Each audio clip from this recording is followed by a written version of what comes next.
This week, President Yoon Suk-yeol is set to announce his pension reform plan among other key tasks.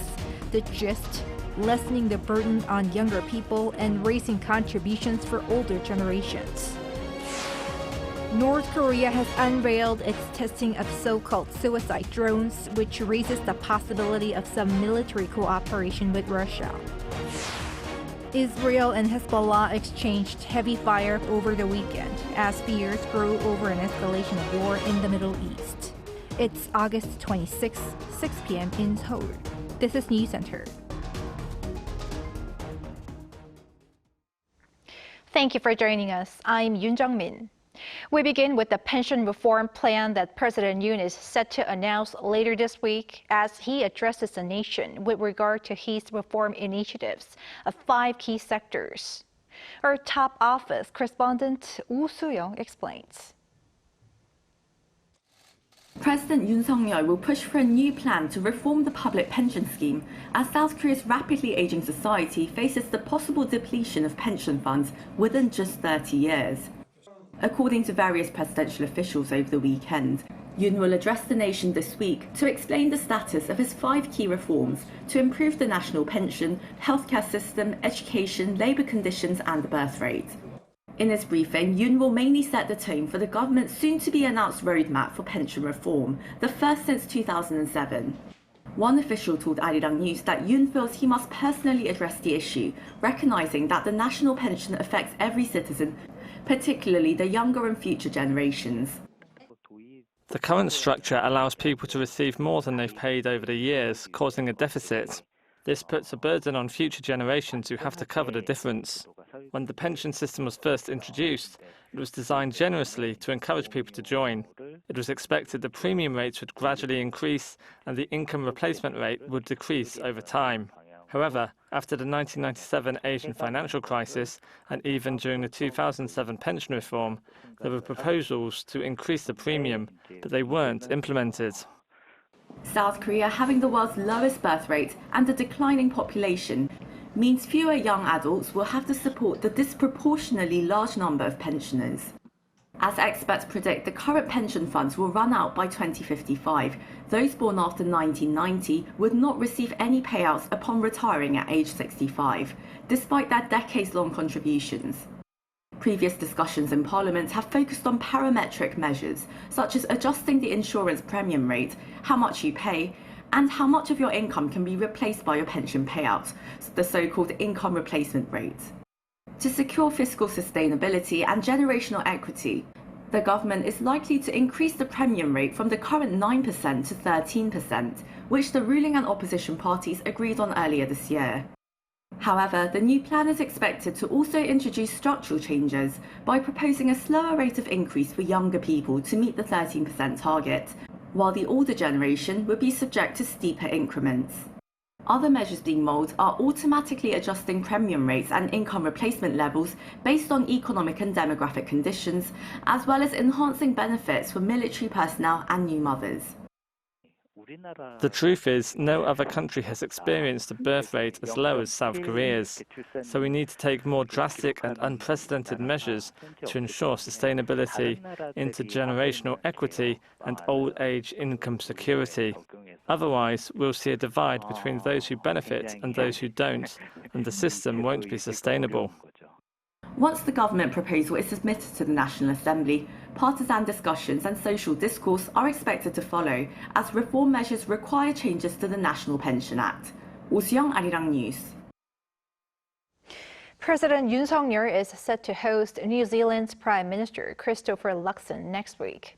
The top office announced on Monday that Luxon will be in South Korea for an official visit from Wednesday to Thursday. It also added that the two will meet and discuss ways to enhance practical bilateral ties, as well as cooperation on the regional and international stage. South Korea and New Zealand are both part of NATO's Indo-Pacific 4 partners, along with Japan and Australia. The two leaders last met at the IP4 summit during the last NATO summit in Washington, D.C. A list of measures aimed at easing the burden of holiday-related expenses has been unveiled ahead of this year's Chuseok celebration. Shin Ha-young with the details. As part of efforts to support people's livelihoods ahead of the Korean Thanksgiving holiday, Chuseok, 3 weeks from now, South Korea will supply a record amount of Chuseok-related goods as well as other incentives. This plan was discussed during a meeting of senior officials from the government, the presidential office, and the ruling People Power Party on Sunday. We need to focus more on the rising prices of vegetables, fruits, livestock, and seafood, as these are the areas where people feel the impact the most. 170,000 tons of the 20 most high-demand Chuseok items, including cabbage and apples, will be supplied to markets, the largest amount ever for Chuseok holiday. The government and the PPP also agreed to waive highway tolls and offer discounts of up to 40% for KTX and SRT train tickets for travelers from the provinces to the capital area during the Chuseok holiday. South Korea plans to provide 40 trillion Korean won, which is around $30 billion in financial support to small and medium-sized companies as well as small business owners to ease financial pressure, including lowering interest rates for loans. The government has also decided to purchase 50,000 tons of surplus rice from last year from farmers. Additional measures to stabilize falling rice prices will be announced before the middle of September. The PPP also made a request to the government to review designating this year's Armed Forces Day, which is October 1st, as a temporary holiday to honor active military personnel. The government will review factors including stirring up military morale, boosting consumer spending, and the impact on businesses before making a decision. 신하영, Arirang News.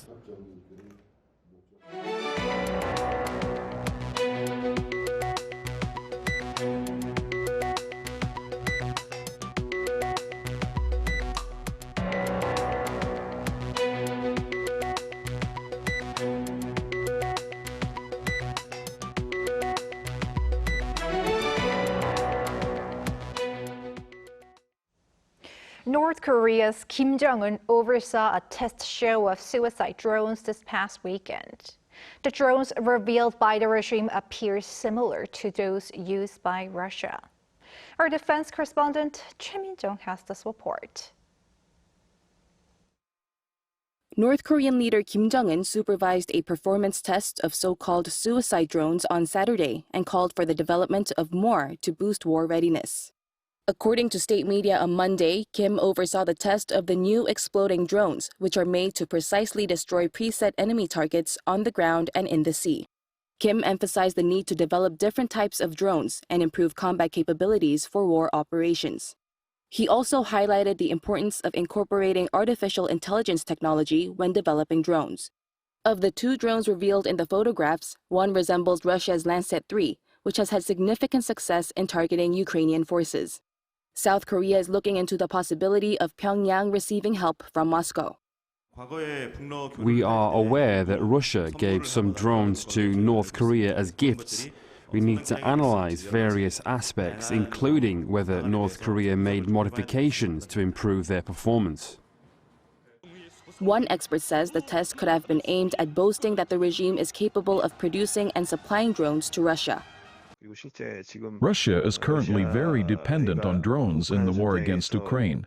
So if North Korea develops and now produces them, I believe it will be meaningful in the long term with regard to supplying weapons to Russia. The expert also pointed out that the North's drones could be beneficial to the regime, as they are harder to detect and strike due to their small size and low-altitude flight maneuvers. Choi Min-jung, Arirang News. The National Intelligence Service says the new missile launchers Pyongyang recently claimed to have developed could reach as far as the central part of the country. However, it raises doubts about whether the regime can actually meet its own weapons demand. Our Lee Si-hoo has more.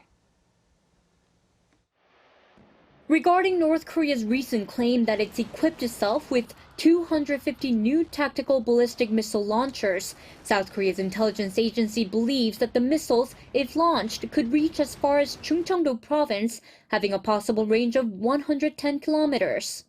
But as to whether Pyongyang can actually supply itself with the missiles, South Korea has its doubts. This is according to a National Intelligence Service report made to the National Assembly Intelligence Committee on Monday. The vice chairman of the committee, lawmakers Lee Sung-kwon and Park Sun-won, following their meeting with the NIS, told reporters that there are concerns about the launcher's potential frontline placement in operation and that there is pressure to prepare for defense.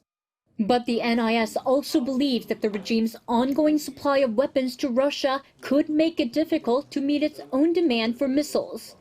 North Korean state media reported earlier this month that Pyongyang plans to deploy hundreds of new missile vehicles called transporter erector launchers to its border with South Korea. Lee Si-hu, Arirang News. Turning to the Middle East, where tensions remain high, Hezbollah launched a major rocket and drone attack targeting Israel over the weekend to retaliate for the killing of its leader, against which Israel carried out preemptive strikes. Our Yoon looks into where all of this is headed. Amid fears in the international community of escalation into a wider war, Israel and the Lebanese militant group Hezbollah exchanged their most intense fire in months on Sunday. In the morning, air raid sirens rang throughout northern Israel as Hezbollah launched hundreds of rockets and drones in retaliation for Israel's killing of a top militant commander last month.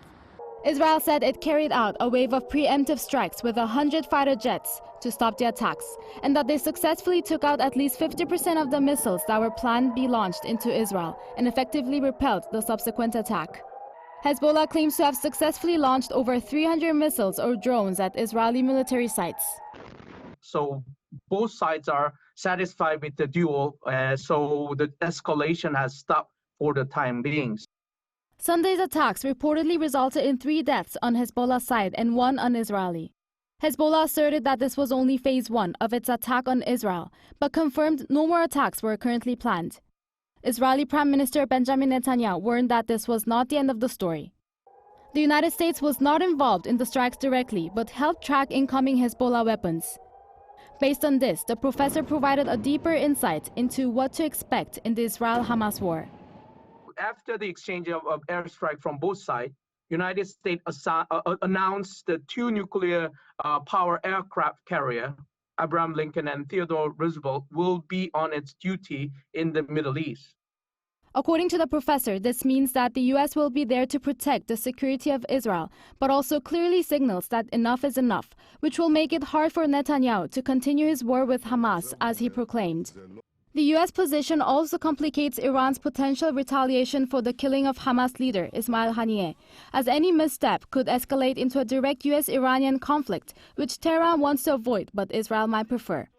Meanwhile, Gaza's health ministry has reported that 71 Palestinians were killed in Israeli operations just preceding the attacks. While high-level talks in Cairo on a Gaza hostage and ceasefire deal ended without a final agreement, also on Sunday, lower-level talks are set to continue in the coming days. The death toll since the October 7th attacks has reached 40,405, with more than 93,000 Palestinians injured. Yoon, Arirang News. Meanwhile, around 180 Koreans have allegedly entered Israel to attend a religious event, according to sources on Monday. This raises the number of those residing or present in the country to nearly 700. The South Korean government is set to have advised those residing in Israel, as well as those attending the religious event, to leave the country as soon as possible. There have been no reported casualties among any of the Korean nationals so far. The government added that it will continue to take necessary safety measures for Koreans abroad amid heightened tensions in the region. Elsewhere, an intense exchange of fire continues between Ukraine and Russia in both territories, as Kyiv's incursion into Russia's Kursk region looks to enter its 4th week. Lee Seung-jae covers this conflict. On August 6th, Ukraine surprised the Kremlin with an incursion and attacks inside Russian territory. It's been nearly 3 weeks since the Ukrainian forces began operations in the Kursk region, and Kyiv says it's now using a new high-tech drones capable of precision strikes against its enemies. In response to the Ukrainian drone strikes in the southwestern border city of Belgorod, Russian authorities issued a state of emergency in the Voronezh region. Russian officials say 5 Russian civilians were killed and 12 others injured by the airstrikes. However, The Russian Defense Ministry says its military has things under control and claims it has repelled Ukrainian offensives. Russian defense officials say nearly 40 Ukrainian drones and 8 U.S.-made HIMARS missiles were shot down by its air defense system over a 24-hour period from Saturday into Sunday, adding that the Ukrainian military had suffered significant losses. Moscow's defense ministry claims that some 1,900 Ukrainian soldiers were killed in the same 24-hour period inside Russian territory. It also added that it has sent more artillery and missiles to the region in order to repel Ukrainian forces. Meanwhile, Russian forces inside Ukraine continue its offensives on the Eastern Front, with Ukrainians in the Donetsk being evacuated. Ukrainian officials said the Russian airstrikes on a hotel in the region killed a British national and injured 2 journalists, all reportedly working for Reuters. Lee Seung-jae, Arirang News. On the cultural front, an original musical based on Arirang, a traditional Korean folk song, has mesmerized people around the world. Chuseok delivers us the story.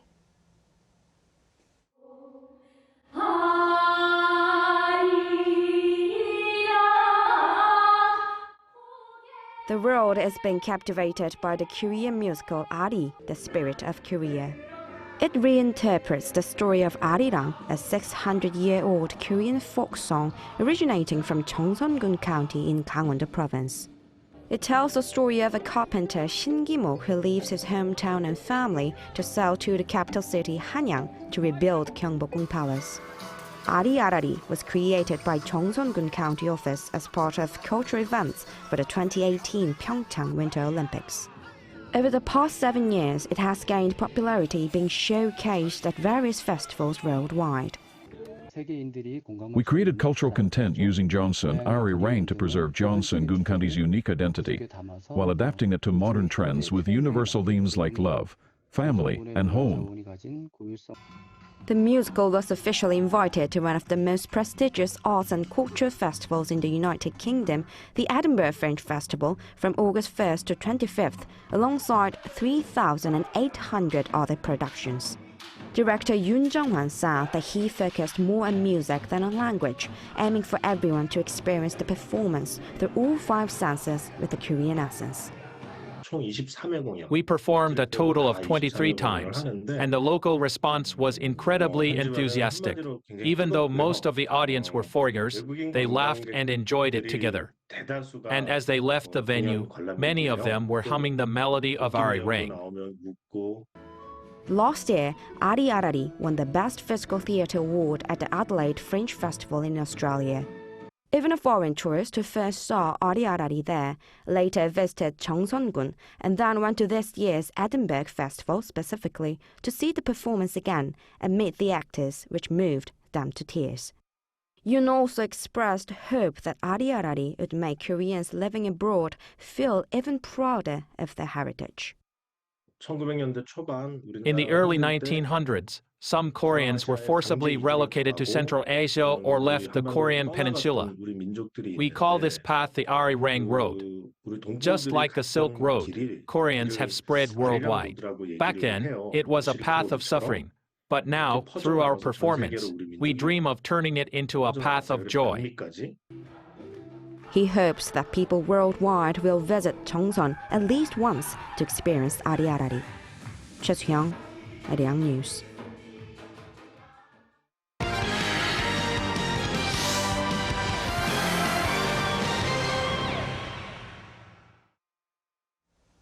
Time now to take a look at what's been happening in the world of sports. Joining us in the studio is our sports editor, Paul Need. Evening, Paul. Hello there. Let's begin with football. The South Korean national team squad was announced this morning. What can you tell us? Yes, well, it was the first squad announced by Hong Myung-bo since he was reappointed as manager. And there is a first call-up for Min-hyuk, the 18-year-old who's set to join Tottenham Hotspur from Gangwon FC in January. There's also a first call-up for his Gangwon teammate Hwang Moon-gi, as well as Incheon United's Cheo Jin and Lee Han-bom of FC Midtjylland in Denmark. The usual suspects are in too, of course, Son Heung-min, Lee Gang-in, Kim Min-jae and Hwang Hee-chan. South Korea take on Palestine at home on September 5th and then Oman away on the 10th to kick off the second round of qualification for the 2026 World Cup.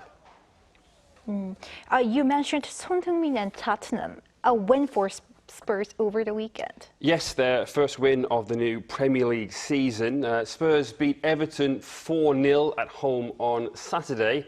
And 2 goals for Son gets him off the mark.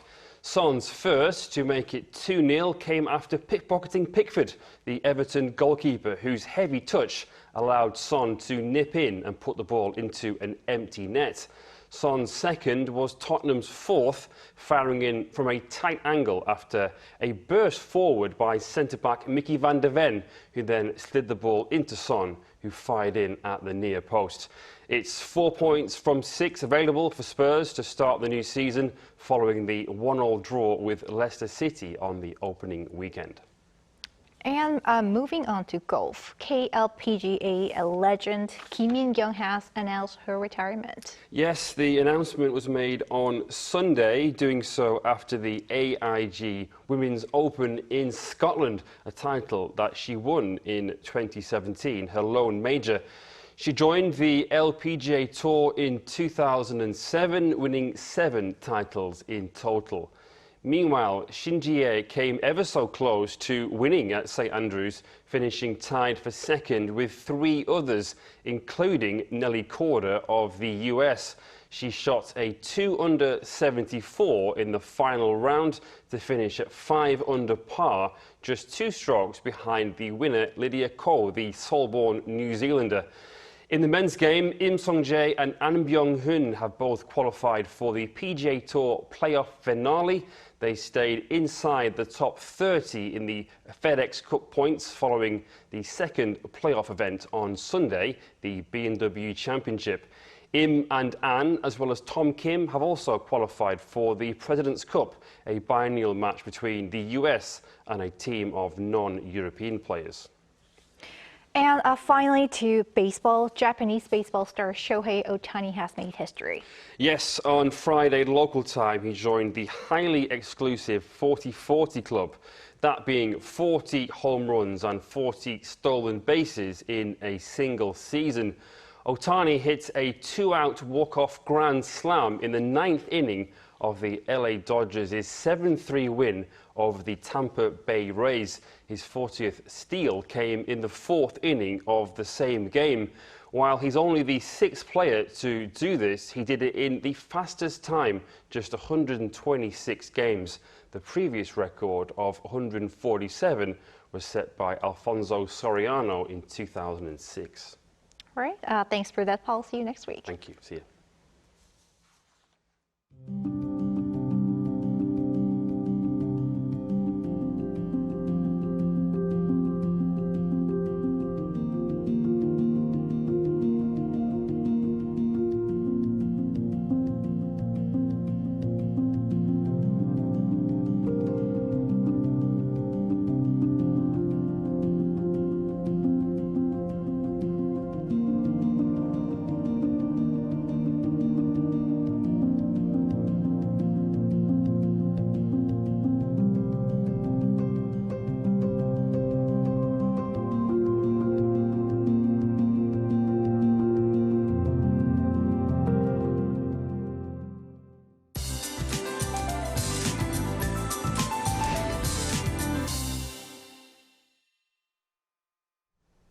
Over the weekend, Seoul's record-breaking tropical nights took a short break, but with the lowest temperature in Seoul exceeding 25 degrees Celsius overnight, the night heat returned. Currently, a heat wave warning is issued in most parts of the country, and the hot weather will continue tomorrow. Tropical nights will appear tonight around the Seoul metropolitan area and coastal areas. Easterly winds will strengthen and it will rain on the East Coast and Jeju Island between tomorrow morning and Wednesday morning. There will also be gusty winds and thunderstorms in places with showers. Tomorrow, most areas will start off at least 23 degrees. Highs will rise up to 32 in Seoul, Daejeon, and Busan. Daegu, 33 degrees. By the weekend, cold air will come down from the north, temporarily easing the heat. That's all for Korea. Here are the weather conditions around the world.